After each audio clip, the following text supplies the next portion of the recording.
Hello everyone, हर हर महादेव दोस्तों।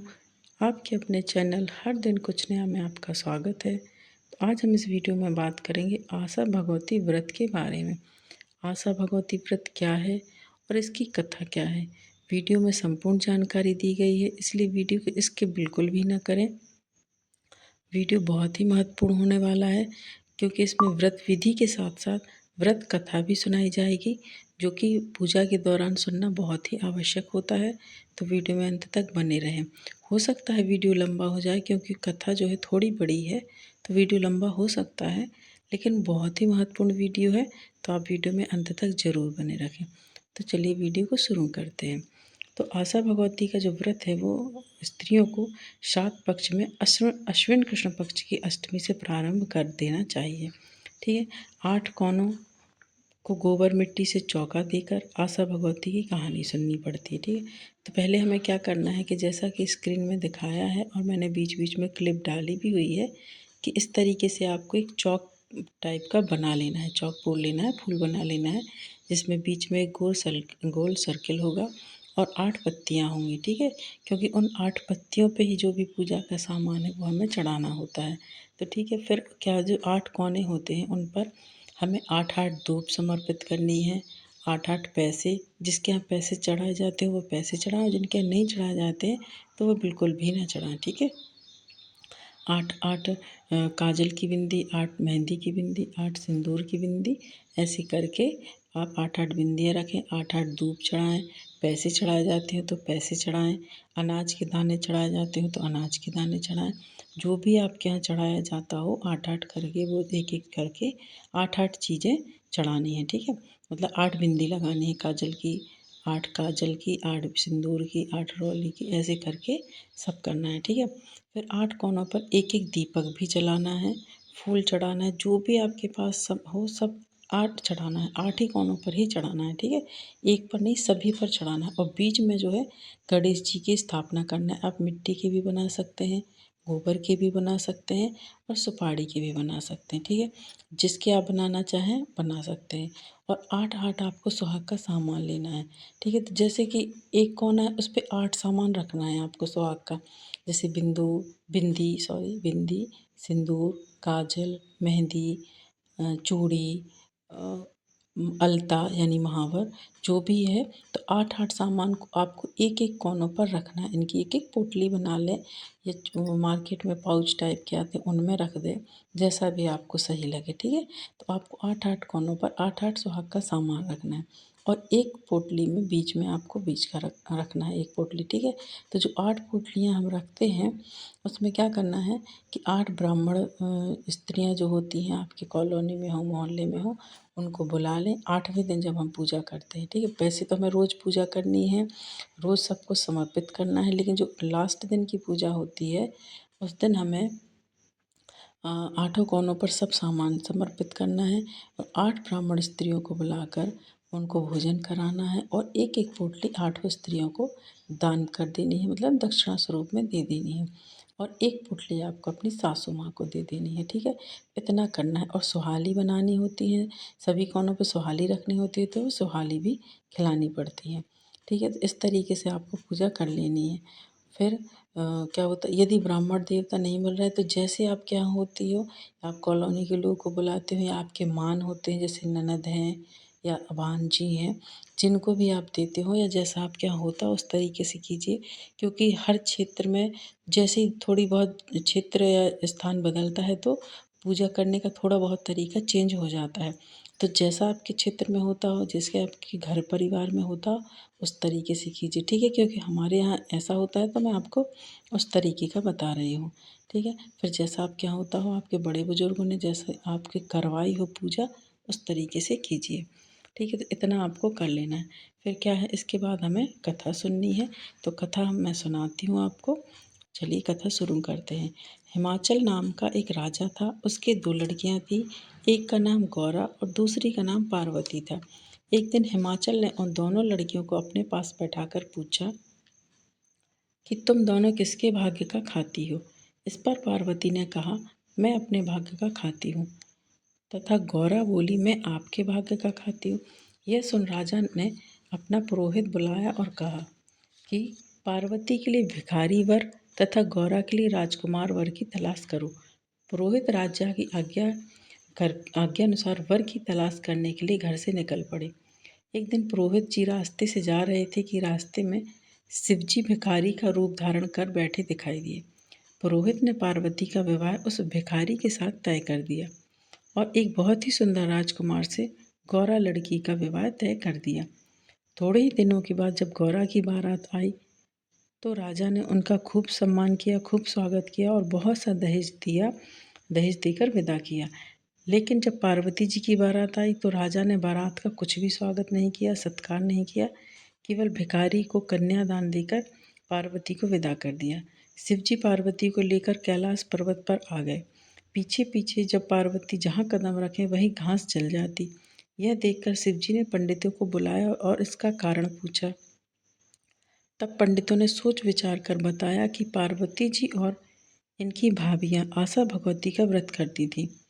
इनकी भाभियों ने अपने अपने पीहर में मतलब माँ के घर में जाकर उजमन व्रत किया, यानी कि व्रत का उद्यापन कर दिया था, किंतु पार्वती ने उजमन नहीं किया था।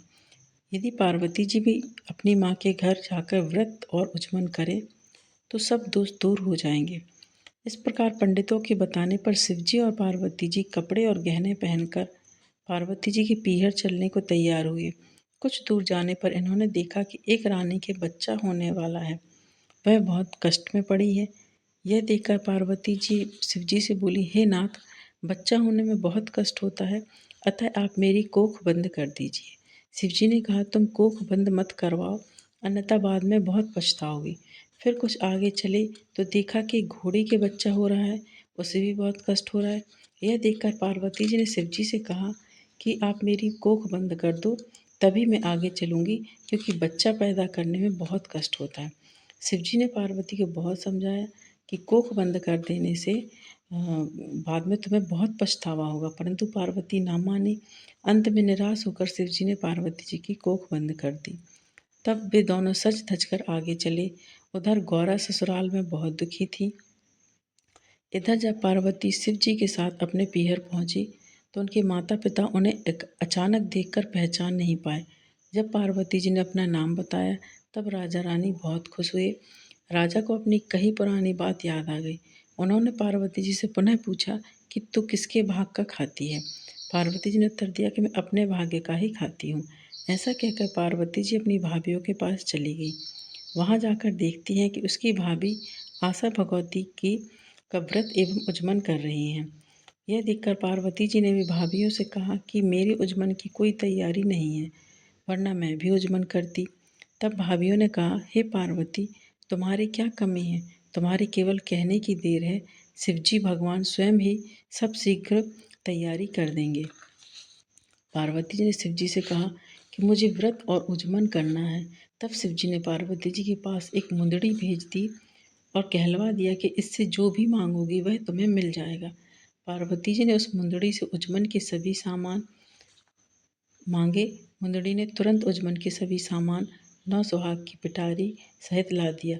यह सब देखकर भाभीियों ने पार्वती जी से कहा कि हम सब महिलाएं तो 8 महीने से तैयारी कर रही हैं, फिर भी इतनी जल्दी तैयारी नहीं हो पाई, लेकिन तुमने तो अपनी इच्छा अनुसार बहुत जल्दी ही सब तैयारी कर ली। फिर सबने धूमधाम से उजमन और व्रत किया। इसके बाद राजा ने शिवजी को भोजन करने के लिए बुलाया तो उन्होंने खूब मिठाई और सुंदर भोजन करवाया। यह देखकर जब शिवजी ने भोजन करना शुरू किया तो उन्होंने इतना खाया कि पूरी रसोई में सिर्फ पतली सब्जी छोड़कर कुछ भी ना बचा। पीछे पार्वती वही सब्जी खाकर पानी पीकर शिवजी के साथ घर के लिए चल दी। रास्ते में धूप के कारण वे दोनों एक पेड़ के नीचे बैठ गए।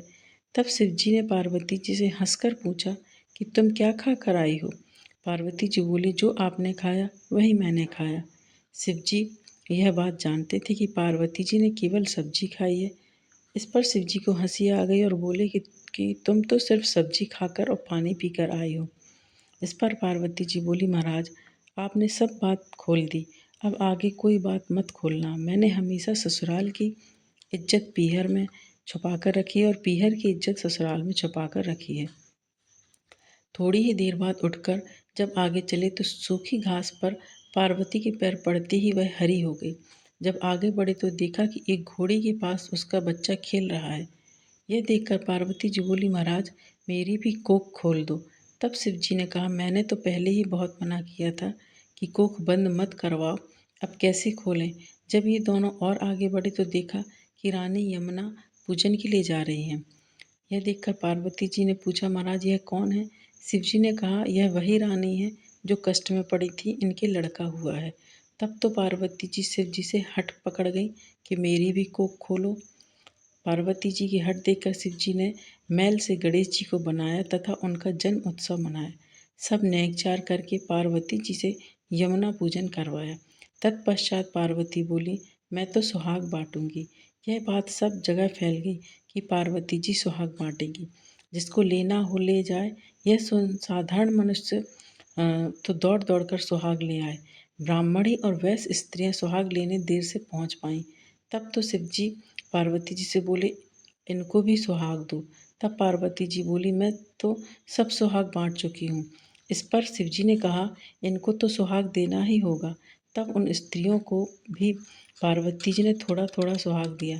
इस प्रकार किसी को सुहाग के लिए निराश ना होना पड़ा। हे पार्वती जी, जैसे आपने उन सबको सुहाग दिया उसी तरह हमें भी सुहाग दीजिए।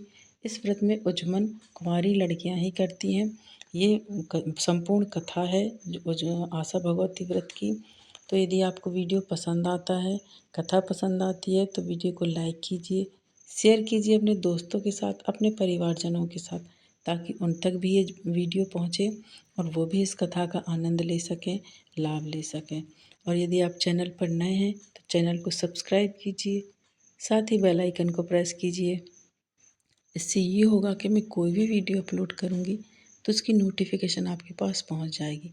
माता रानी आपका, आपके परिवार का ख्याल रखें, आपकी सभी मनोकामनाएं पूर्ण हो, आपका सौभाग्य अखंड हो, ऐसी मैं कामना करती हूँ।